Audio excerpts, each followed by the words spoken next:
The Peach Pit Parade, a World War I story. Written by Shana Keller, illustrated by Margeaux Lucas.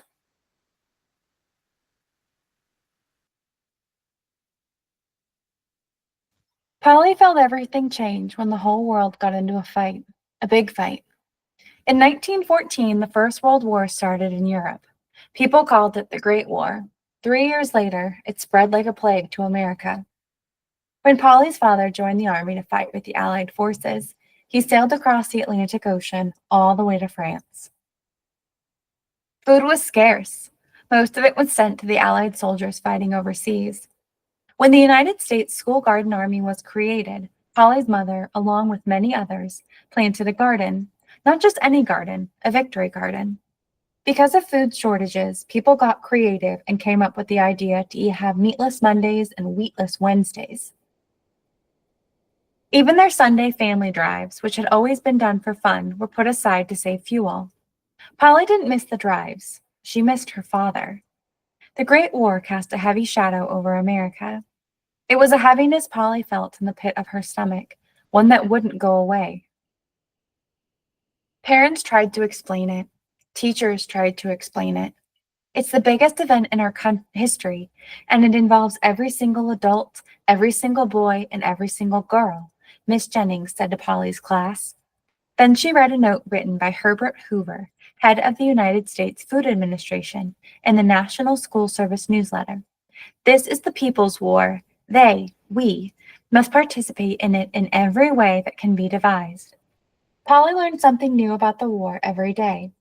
The war started in Europe, but then many countries around the world got involved. They said the war needed American soldiers, and now President Wilson said American soldiers needed their fellow citizens' help. Polly wanted to help, but what could she do? "You're doing everything you can, Polly," her mother said while tucking her in one night. "You grow your own garden, which makes you a soldier of the soil. You collect scrap metal with the Girl Scouts so the government can make ships and airplanes. You write letters with your class to encourage our troops, and you've given up wheat bread." Polly smiled just a little as her mother kissed her goodnight. Cookies and bread weren't the same without wheat flour. "Will you read Papa's letter again?" she asked. It was better than a bedtime story. Every morning, Polly helped her mother in the garden. She went to school, she came home, she did her chores. She said her prayers, she went to bed, and she missed her father. As months passed, Polly was weighed down with sadness. Her spirits lifted when she won a part in the school play, The Wizard of Oz.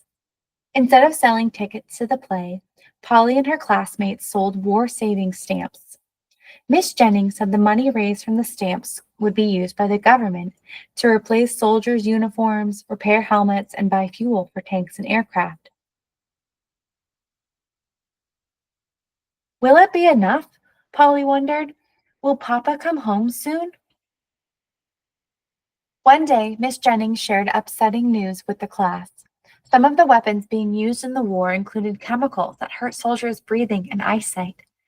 Polly's eyes welled up with tears. "Is Papa sick?" "We've received another notice," Miss Jennings said. "The government needs our help to collect all types of fruit pits, especially peach pits." "Why?" Polly asked. "Why would anyone want a peach pit?" "Our soldiers need to wear gas masks for protection against the chemicals the enemy sprays in the air. The masks have a small hose that connects to a metal filter, and the filter cleans the air they breathe in. Peach pits are used in the filters because they absorb the harmful gases." "How many do they need?" Franny asks. "It takes 200 peach pits to make one filter," Miss Jennings said. 200? But there are millions of soldiers fighting in the war. How can we collect that many peach pits?" Polly cried. The task seemed impossible. That night, Polly's mother made biscuits for dinner. The recipe was in the local newspaper and used mashed potatoes as the main ingredient. The biscuits didn't taste the same, but Polly didn't mind it if it meant her father and the other soldiers overseas could eat biscuits and dumplings made with real flour. Supplies were always limited. The government needed steel to make weapons and rubber to make boots and tires. Soldiers needed good food to eat, and now Polly knew they needed peach pits, lots and lots of peach pits to use in their gas masks. I don't know if we can collect that many peach pits, Holly said as she helped her mother clean the kitchen that evening. If everyone contributes, we can do it, her mother said. Polly wasn't so sure. She quietly dried the dishes and thought of her father. The last time she saw him was at the send-off parade. Lots of people had brought extra supplies to give to the soldiers before they went overseas. Suddenly, it hit her. What about a parade? Polly asked, thinking of her teacher and classmates, her church, and her scout troop. Instead of blankets and books, we could ask everyone to bring peach pits. The next morning, Polly shared the idea with her class.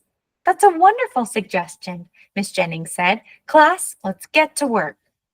Polly and her classmates made signs to announce the parade. They called it the Peach Pit Parade. When Polly met with her Girl Scout troop later that week, she and Franny shared her idea with them too. If everyone contributes, we can do it, Polly said, echoing her mother's words. Using newspaper ads for ideas, Polly and her troop made posters for the parade.